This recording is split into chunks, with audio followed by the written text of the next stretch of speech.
The Falmer, a study by Ursa Uthrax.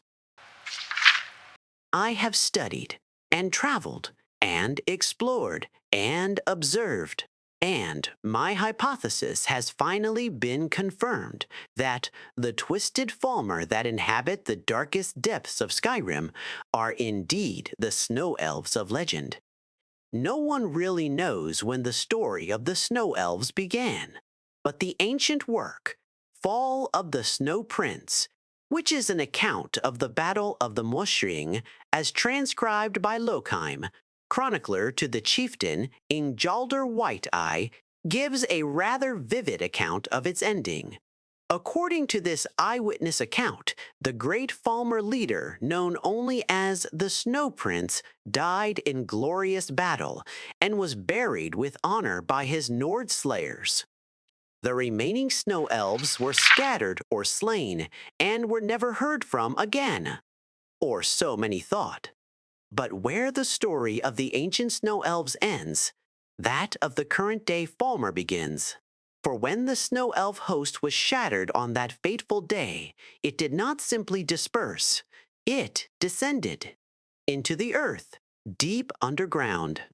For the Falmer sought sanctuary in the most unlikely of places. Blackreach, far beneath the surface of Skyrim, in the legendary realm of the Dwemer themselves. Yes, Blackreach exists. I have been there, and unlike most of those who have witnessed its terrible glories, I have returned, and I now know the truth about the Falmer. After their defeat by the Nords, the dwarves of old agreed to protect the Falmer, but at a terrible price. For these, Dwemer did not trust their snow elf guests and forced them to consume the toxic fungi that once grew deep underground. As a result, the snow elves were rendered blind. Soon, the majestic snow elves were rendered powerless. They became the dwarves' servants, and then their slaves. But the Dwemer's treachery was so deep, so complete, that they made the fungi an essential part of the Falmer's diet. This guaranteed the weakness of not only their current Falmer thralls, but their offspring as well. The snow elves, for time eternal, would be blind.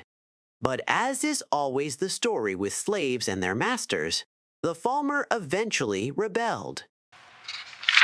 Generations after they first sought solace among the dwarves and experienced bitter betrayal, the Falmer rose up against their oppressors. They overthrew the dwarves and fled even further down into Blackreach's deepest, most hidden reaches.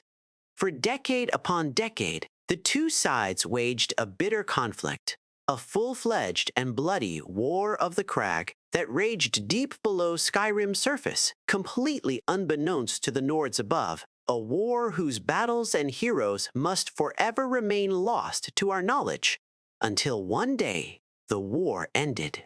For on that day, the Falmer went to meet their Dwemer foes in battle, only to find that the entire race had vanished. Finally, free from the threat of their Dwemer overlords, the Falmer were able to spread freely throughout Blackreach.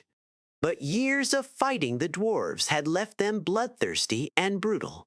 Feeling the need to conquer, to kill, they began mounting raids to the surface world. And so the legends began of small, blind, goblin-like creatures who would rise from the cracks of the earth in the dead of night to slaughter cattle, attack lonely travelers, and steal sleeping babes from their cribs. In recent years, however, the sightings of these creatures have become more and more frequent. Their raids, more organized. Their attacks, more brutal.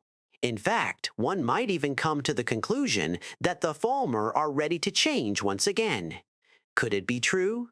Are the snow elves of ages past ready to reclaim their long-forgotten glory? Are they ready to surge to the surface and make war upon the light dwellers? If that happens, if the Falmer are indeed planning on reconquering Skyrim, I fear a horror neither man nor gods could possibly stand against.